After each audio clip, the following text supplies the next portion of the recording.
Okay, welcome. My name is Johan from Wielen. I'm from Holland and I'm a Dutch native photographer, emphasizes on landscape and night photography, and I'm together with my friend Vince Naversen, and he is from Holland, living in Rovaniemi, and is a Northern Light guide. And together we have our very small travel agency for, at the moment, mostly Dutch customers. It's called Tiger Travel.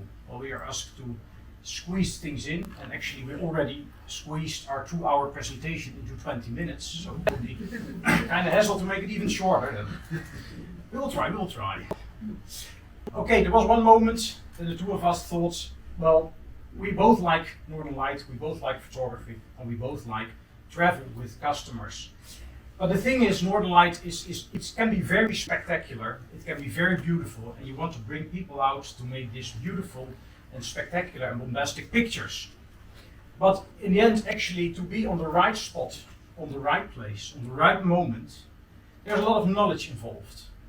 And we developed, in the time, we developed a lot of knowledge about weather forecasting, about Northern Light forecasting, a lot of things. And we ended up in a tour where we thought, well, let's bring up people and let's chase actually the Northern Light. Not go for a safari for an evening, but go for a 10 days experience, and not even go just to one location, but to be flexible as much as possible. So we brought actually out 2 camper vans, and that was the whole idea of the Arctic Aurora Chase started. So we have different locations where we visited, and actually we took it a little step further to not only bring people out on the perfect place, on the perfect moment, but actually to teach them how to do the chase process themselves. So we have a lot of knowledge involved, a lot of things in our head, a lot of experience in our head to make these spectacular images. But how great would it be if in the beginning we teach you, and at the end people themselves know, okay, this weather for this weather condition, this kind of Nordic or Northern Light conditions, this kind of location, this kind of light pollution. Let's go there. So that's the whole process we had, and about 3 years ago we started our first Arctic Aurora Chase. Because it's very spectacular. This me here, there, that's me. I make it, one time I made a selfie, so that's me. But it's very spectacular. You see these images, of course it's really beautiful, but how to know that you be on this spot and not 100 kilometers further north or just further south, because of what will happen. So here are our customers. You know, they're sitting there enjoying this Northern Light, and actually they did the process in the end themselves. So how would we do that? Well, we brought 2 camper vans. That's the first time flexibility, and actually we start beforehand with 2 meetings in Holland, 2 different meetings. One of the meetings is of course about the conditions, and -32 in Holland is rather rare. Actually, we never had -32 in Holland. So it's a rather new condition, not only for you, but also for your gear. So we taught them about how to use your gear, what gear do you need, but also what clothes do you need, and of course, how about the photography. So it's second meeting in Holland, it's totally about the night photography, which is one part, but in the end, night photography is a kind of type of photography, but Northern Light is the second one. It's actually a little harder on sometimes because, well, the stars, they're bright, but they're not changing, and Northern Light changes from moment to moment. So we bring them up here. This is changing from moment to moment. The best we have had, the lighthouse, you know, is changing from moment to moment. Better than this we don't have in Holland, you know. Yeah, but it's getting better afterwards if we bring them up north. And here we are. Finn and me, you won't recognize us actually, this is -37 at the moment, but we were not alone. You know, we had 4 or 6 customers walking around perfectly happy with their winter clothes in conditions they've never had before, and took the most beautiful pictures they've ever made.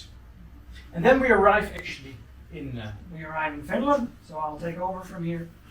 And as you've seen in Holland, there's been 2 preparation events, and then when we all come together, I'll do the 3rd preparation event where we actually focus on educating people on, for a large part, for example, where the Northern Lights come from. So we do a deep dive into physics. I won't go into the details, the nitty-gritty details in here, because there's a ton of those, but we'll look at what happens when surface of the sun. We'll look at what happened in that interplanetary space between the sun, Earth, and beyond, and the effects that occur over there. Because the solar wind is magnetically charged, it interacts with our own magnetic field, because we have this little bar magnet inside the planet. And the properties of that then cause, for example, like you have the auroral oval that sits on top or at the bottom of the planet. Right here, the location is so unique that it's practically overhead all the time. And we take people along in the process, what happens on the sun, how does it travel to the Earth, and how does it enter our atmosphere.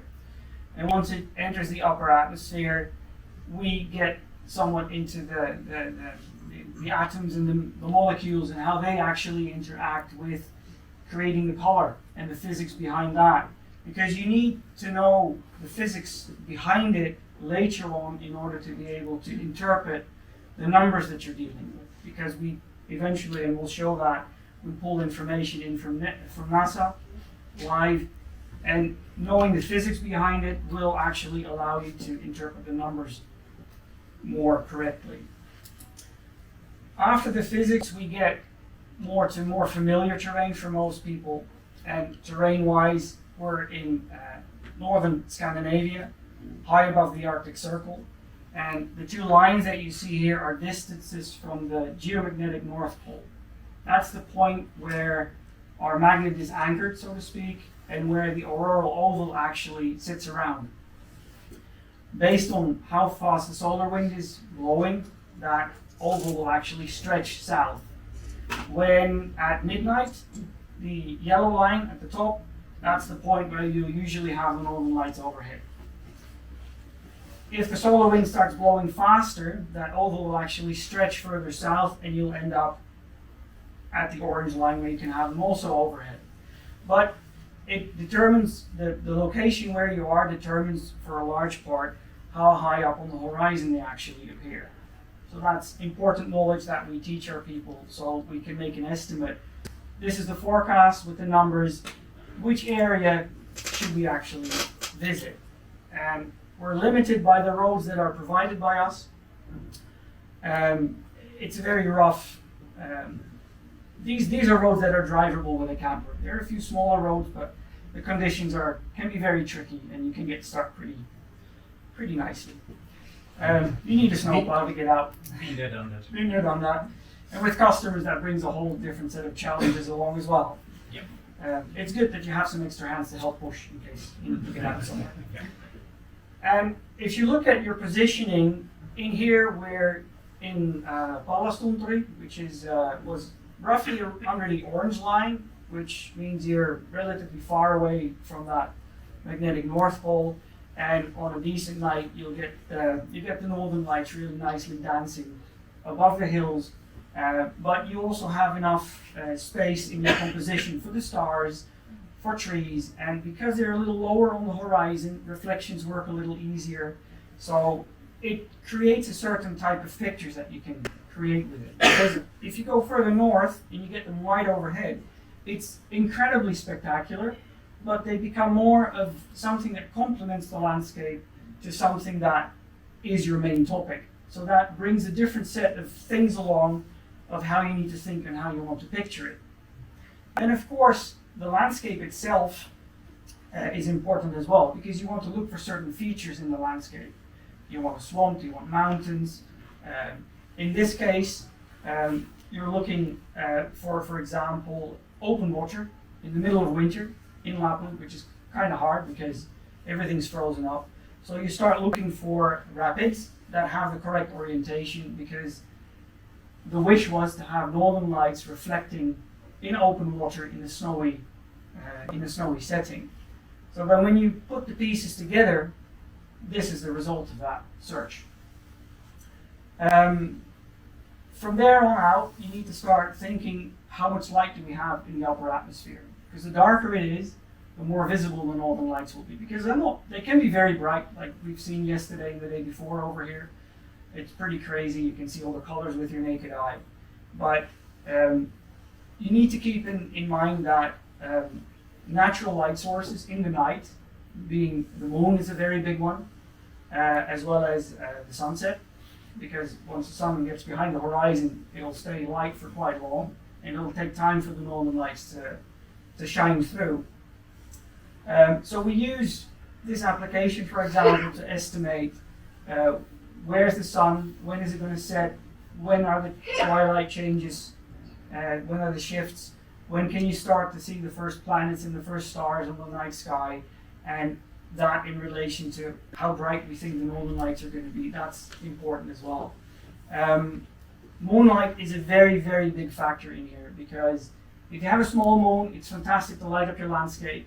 If it's low on the horizon, it can bring fantastic dynamics into a time lapse. But overall, it's a very bright light source. So if you want to get a dark night, you should avoid the moon.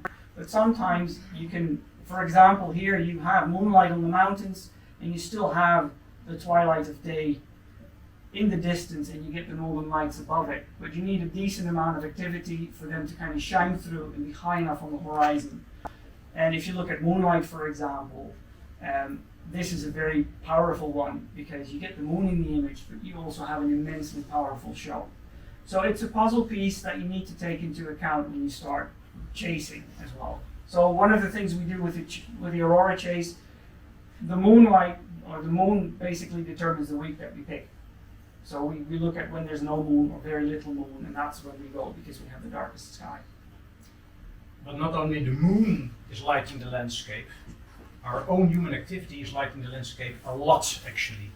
So if we picked roughly the spaces, the location where we want to shoot our images, especially by the wishes of the customers, we also teach them how to deal with all this human activity. So the light pollution map is one of the next applications you check. Okay, where in this environment will be a good spot, a good orientation for the northern light. As you can see, a lot of people go to Tromsø, which actually is the place to avoid if you want to see a decent northern light. So as long as all these customers go to Tromsø, I'm really happy. So don't spread this knowledge around, please. And this light pollution, even in places where it's really dark to your eye, there's a lot of light pollution still. For instance, here is one of the big sightseeings in Senja, in Norway. And there was this very small village down. But as you can see, well, you might not see it until I bring up the next image. This is the difference between hardly any light pollution and a lot of light pollution. And what we use and what we teach the customers is a special light pollution filter, and it filters a lot of the light pollution out. But not only provide them with the filters to filter out and to make their image more nicer, but we also teach them, okay, what's the difference in exposure time between the both pictures, and it gives you roughly an estimation about how much of the light actually is human light. And in some spots there's hardly any difference, and in this spot it was roughly 2-3 times different. So it means that more of half of the light you get into your camera is actually light from this very small village. By differing and by every location, okay, use this filter and write down the difference between both of the pictures actually, you have an estimation about, okay, this is a real dark spot because I don't see any difference, and this is a less dark spot actually, and I have a lot of light pollution. And if you're actually on the spot and you have everything settled down, you know what you want, you know where the light pollution in, there's always this weather thing. Well, the last couple of days we had a really bright, clear sky here, but especially in Norway, the weather can be changing a lot, and the clouds are really important to make your picture. So we teach them about the different clouds: low clouds, medium clouds, high cloud, and especially the high clouds are the main important. They give you like a haze in the sky, and the northern light is far above the clouds. So low clouds, they give clearings in between, which is kind of nice, but the high clouds, they cover the northern light. So it's very important to look for spots not only by your wishes, but also what will be the forecast of this tonight, or the forecast even the night further, because we have to travel, and you can't have 2,000 kilometers a day with a camper van. So you need to check beforehand, okay, what will be the case the next day and the next day after. Here we arrived on a location, and as you can see, this is what happens if you have a lot of clouds. Actually, it was all covering clouds the whole northern part of Scandinavia, but we were waiting for the next day, so we arrived really late. So we just went up and and have our first look at the location, what will be the composition, etc., etc. But actually, what we came for was a clear night on the same location, and then you have this kind of sky. So even weather forecasting is really important for northern light photography. This is one of the things we teach them. Alongside of that, we look at the Northern Lights forecast. We've written our own application that pulls the information straight from NASA.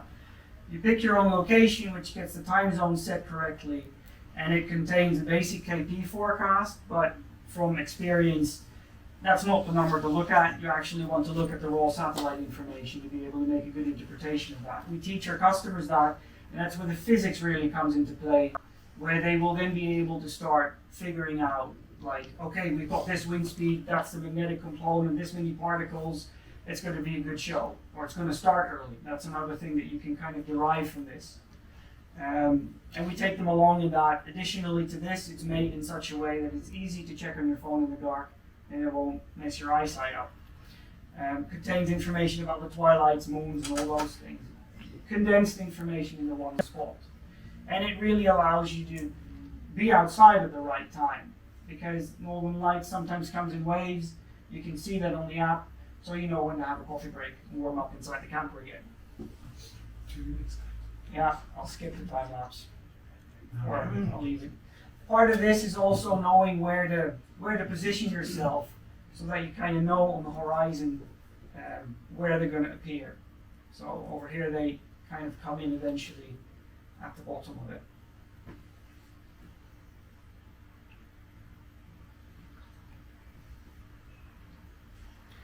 One thing we also teach is to look at the stars and the constellations, because they really help you orient in the night sky. Where we are in Scandinavia, you need to actually find the Big Dipper to find the north, and from there you usually go slightly to the left, and that's where they usually start appearing. This is very relevant also in relation to a time lapse, because once you put a time lapse up in the field, it's really hard to kind of compensate any mistakes that you make. So you really need to think ahead of time and figure out, it's going to be in that spot, that's the north, this is my orientation, that's where they're going to be, they're going to go this high up, so that everything matches up in there, because once it's running, you need to kind of leave it running. Something else that we show people are star trails. We teach them that as well, and it really shows you the rotation of the Earth. It's one of the only things that you can actually see in what way we're rotating. And you can do that with northern lights, obviously, as well, with a nice reflection. If we get the opportunity, we also visit a museum in Alta, which has an exhibition on the very early northern lights research. So it doesn't directly affect how we take our pictures, but it's really nice to pay homage to the guys that were up in the mountains over there doing the hard work back in the 1800s. And then the actual chase is coming, and then they're out there. They have a lot of knowledge at the moment. So we teach you the real basics, the snowshoes, the snowshoes in Holland are rather rare, actually. Snow is rather rare. So we teach them all about the life in the campers. As you can see here, this guy is busy not only by charging all the batteries, but he's busy actually with all the forecasting, all the different models. And in the beginning, we help them, we guide them with all this, combining all this information. And our hope is that in the end, they do it all themselves. And we are just driving, and between the both camper vans, they have a radio. And the only thing we hear from back is, okay, go straight because the clouds are coming from there. We need to go 100 kilometers more north. We're going there, and the only thing I do is drive. That's our hope, that in the end they do the hard work, the chasing process. And at the end, put themselves on the right spot, on the right location for the perfect image they have in mind. And that's our whole goal, to have them the greatest experience, but actually not have the greatest experience, but do it themselves, so they know exactly what to do, where to go, and what to do. Well, to show a little bit about our chasing process, we arrived on Tuesday in the afternoon, and this is our first night here in Nuuk. So we did our little chasing here. So it was really the first night. It was kind of challenging because we never had a city where you just can't leave the city, but even we managed actually. So this is the first night Yesterday evening we were a little late, thanks to the bank, but still we managed to make some little time lapse here on the south side. So if you want to go up, we will provide, of course, you with some information. So for tonight, there's going to be a little bit of moonlight until 10 o'clock. The Northern Lights numbers are a bit lower than yesterday, but there's a bit more particles, so it might get a bit more bright. Just be out early enough, and it should be a really nice show again. I wouldn't expect any different over here, actually. And then we end up with a very rare picture you cannot make in Holland, but they're really happy Dutch customers with all their gear. Our 2 camper vans, and this is how we actually chase during a 10 days chase, our chasing process. Thank you.